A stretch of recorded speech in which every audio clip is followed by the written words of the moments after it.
everybody, it's Sarah, and if my hair would cooperate, I would start with today's video. But before I actually get started with the topic of today's video, I want to clear up a few things. First of all, I'm very sorry for the late upload. I had to finish a 6K word paper until yesterday for uni, and I didn't have time to film or edit. Second of all, you might have noticed I have a different background, and that's because I am currently in self-isolation at my mom's place. So now you can finally see all the books that I'm always talking about that I don't have at my place. Maybe I'll do a quick bookshelf tour here as well if I don't know what else to film. But anyway, I'm at my mom's place. Hannah, my roommate, for those of you who don't know, kind of just went off with her boyfriend to Carinthia, to his parents' place, so I would have been alone in my flat, and I kind of didn't feel like doing self-isolation alone, even though it's self-isolation, but anyway. And I spent enough time with my mom that if I already have it or she already has it, the other one probably already has it as well, so it doesn't really matter if I go and live alone or if I just move in with her and I'm not 100% alone or lonely. So yeah, that's the reason for the different background, and that's also the reason why the camera might be very shaky in today's video and maybe also in future videos, because here where I'm filming right now is the only place with a kind of decent background that also has kind of decent lighting. However, I am sitting on my bed right now and my tripod is on my bed, and so every time I move, my tripod moves, which is kind of annoying, and I'm going to try to keep moving to a minimum, but I am a very movable person. I don't know what that was right now, but anyway, let's move on to the video. Today's video is going to be my mid-March wrap-up, so I want to share with you all the books that I read so far this month and all the books that I'm currently reading that I'm hoping to finish until the end of the month. We'll see how that works. Technically, I do have enough time to read, but yeah, we'll see if I actually spend all the time reading. And this hair really annoys me. So yeah, let me just jump right into it, and as always I'm going to start with my worst rated book, and that is The Winter Duke by Claire Eliza Bartlett. And I am so disappointed that I only gave this book 2 stars, because this was one of my most anticipated releases for this year, because I really liked the premise. And so far, of the new releases that aren't by authors that I already know, I disliked 2 of them, and I only read 2 of them so far. So that's not a good average. So first, a little bit about the premise of the book. Our main character is the daughter of this duke, and she isn't the heir to the dukedom, that's her older brother. However, one day her whole family kind of falls asleep and no one can wake them up anymore, so she kind of has to take over, and that's kind of a problem since she, first of all, was never really interested in politics, and second of all, the ministers of her father are kind of constantly pushing against her and trying to make her do what they want. And then the thing that completely sold me on this book is that it includes sapphic love, since our main character does marry the warrior bride of her older brother. The thing that I did not like about this book mainly is the main character. I have never ever come across such an incompetent main character in all my years of reading, and I have read probably far over 500 books.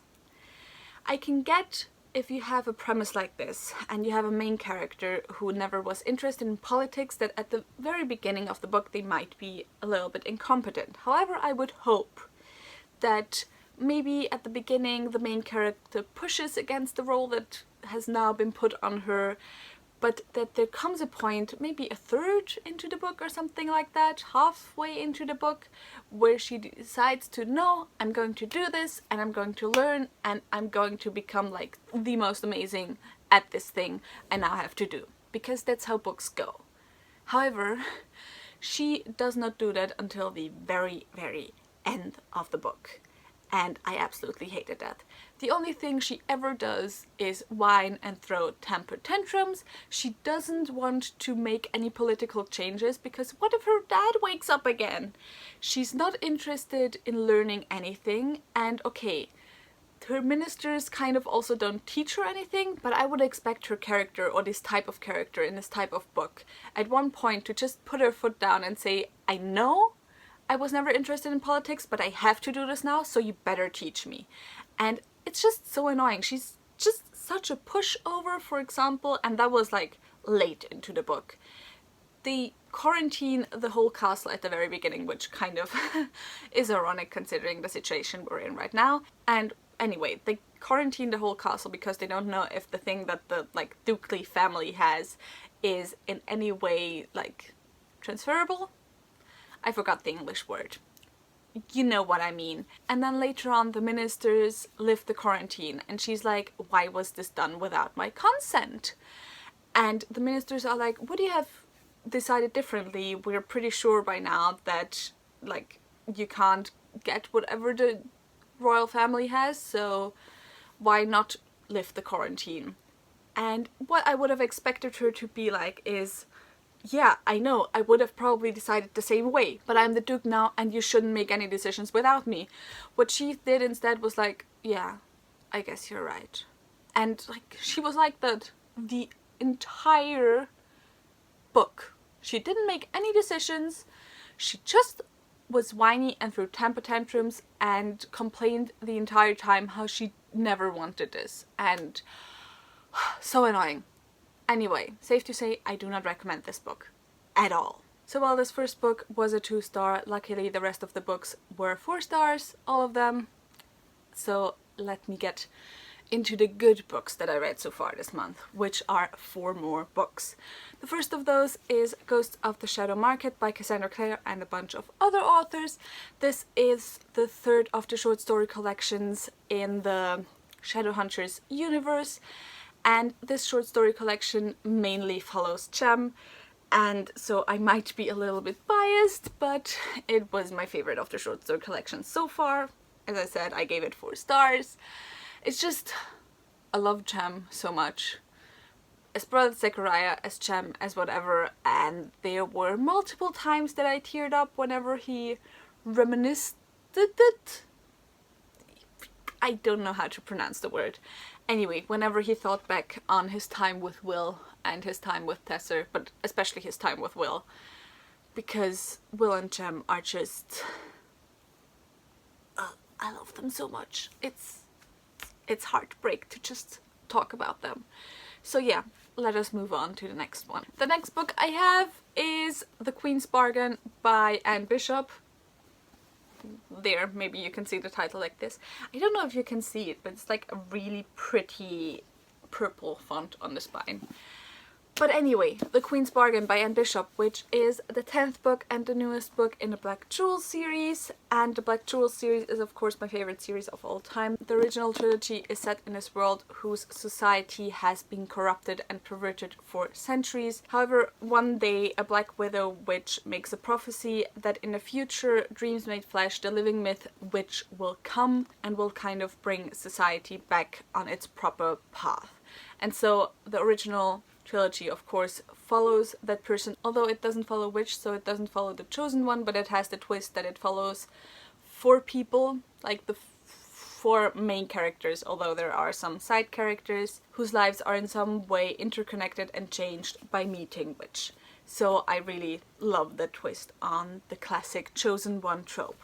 This is the 10th book. The original story kind of finishes after the 3rd book, and then the next 6 books are just their own little stories in a way, spin-offs. Some are following the characters that we learned to love in the original trilogy, some are following completely new characters, and this is a book that follows the characters that we know and love, and sadly it wasn't what I expected. I really hoped I could give this 5 stars, but it wasn't, because I can't get into too much detail why it wasn't 5 stars, why it was only 4 stars, but there were just some choices made that I didn't really like. I found the ending kind of unsatisfying. However, what I do love about this is that the way it's set up, I'm pretty sure we're gonna get future books, which, like, I don't care if this was a little bit of a disappointed, it was still a 4-star book, okay? it just was a disappointment. It's still great. It just was a disappointment because all the other books are just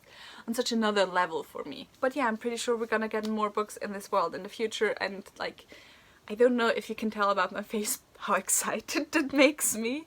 Like, when I got this in my hands, I knew what everyone else was feeling 1.5 weeks earlier when Chain of Gold and Crescent City were published, and I wanted to read it right away, and I was going out, and so I was like, okay, I'm gonna start reading it on the underground, on the tube, and I just sat there for half an hour with the book in my lap and looked at the book, and I was like, oh my god, I love it so much. I know not a lot of people read this series, but I can just highly recommend it. Then next I read Poison Study by Maria V. Snyder, which is the first book in the Poison Study series, I think. It's a series of 4 books.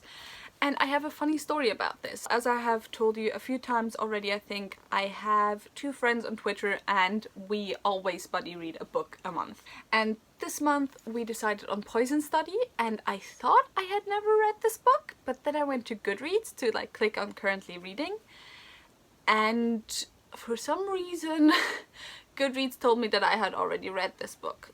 And then I looked at the back and I saw the name Yelena, which is the name of the main character. And I was like, I remember unhauling a German book with that title and then a subtitle, because German books sometimes just have the name as of the main character as the series title. And so yeah, I apparently read this book already 10 plus years ago, I think, which is kind of hilarious. And it still was like reading this book for the first time because I absolutely could not remember anything, and I loved it again. So I didn't unhaul it because I disliked the book when I read it first, but just because I had no emotional connection whatsoever to that book, and now I read it in English. We follow Yelena, who is about to be executed, but before she can be executed she is made an offer that like she'd be pardoned if she decides to become the commander's food taster. So puts her life on the line 3 times daily, basically. And yeah, she decides to do that. And that's what this book is about. And I really enjoyed it. It is a YA fantasy series, however, I feel like it was published 2005, so kind of either in the very early shoes of YA or before YA was really a thing, because I feel like it kind of only got a thing around like 2008 to 2010, like with Twilight, with the Shadowhunter Chronicles and so on. And so there's a lot of pretty dark stuff in this as well. There are mentions and descriptions of sexual assault and rape, although they aren't too graphic. But I feel like a lot of YA books nowadays wouldn't have that, or publishers would just not want that to be in the book and push the authors to not put that in their books. And so yeah, however, it is one of the early YA books that I feel like hold up. For example, when I read Shadow and Bone last year, which is also one of the early high fantasy YA books, I kind of could see how when it was first published it was such a big deal, but I don't really feel like it 100% holds up today, and it's very typical for its time in its tropes and so on. And with this one I don't feel like that's that much the case.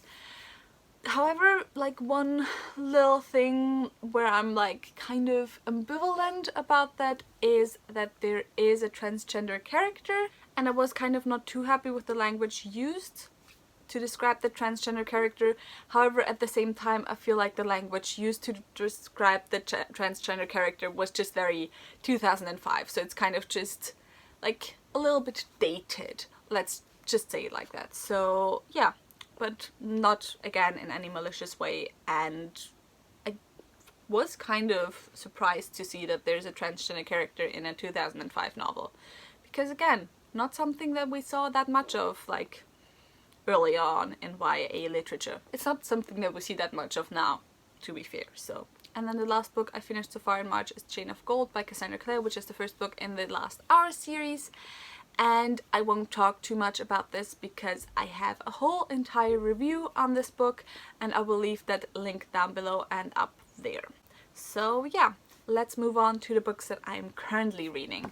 First, I'm currently reading Sword of Destiny by Andrzej Sapkowski, which is book 2 in the Witcher series. I am about 50 pages in, and so far I'm enjoying it again.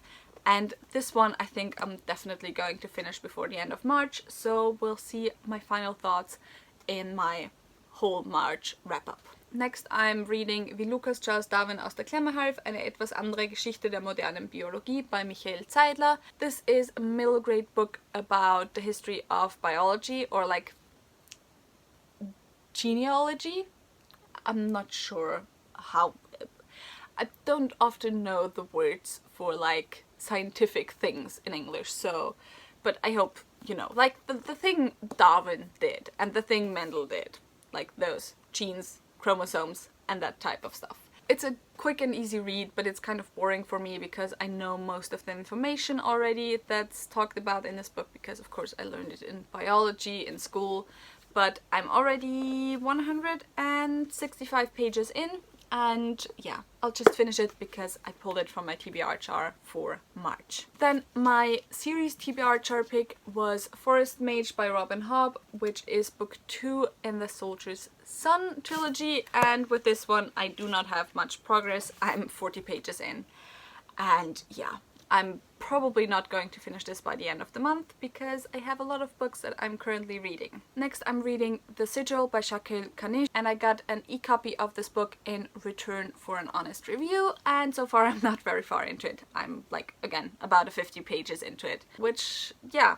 not very far. Seems to be a trend with the books that I'm currently reading. I'm also still currently reading Great Expectations by Charles Dickens. However, I did switch to the audiobook of this and I'm enjoying it so much more like this. I'm getting it so much faster done. I think I have about like a fourth of the book done so far, and I really enjoy it so far. Like, I like Dickens' writing style a lot. And then lastly, of course, and I'm hoping that self-isolation will help me finally finish this book, is The Shadow Rising by Robert Jordan, which is book 4 in the Wheel of Time series, and I am about 190 pages into it, so almost 200 pages, almost a fifth of the book done. We'll get through it. I'll get through it. I will do it. But yeah, I'm finally starting to enjoy this book, so I think this will be a quicker read once I sit down and kind of get into it a bit more. And with that said, that is it for this video. Tell me in the comments down below if you have read any of the books that I have read and what your thoughts are on them. Please, everyone, stay safe, stay isolated. I know it's hard, I know it's annoying, but please, please do it for yourself and do it for everyone else who might be immunocompromised, who might be older, who might have a weaker like immune system. So just stay safe, stay healthy, and if you enjoyed this video, maybe think about giving me a thumbs up and maybe subscribing. All the links to my social media are in the description box down below, so go and check those out, and I hope I'll see you soon. Bye!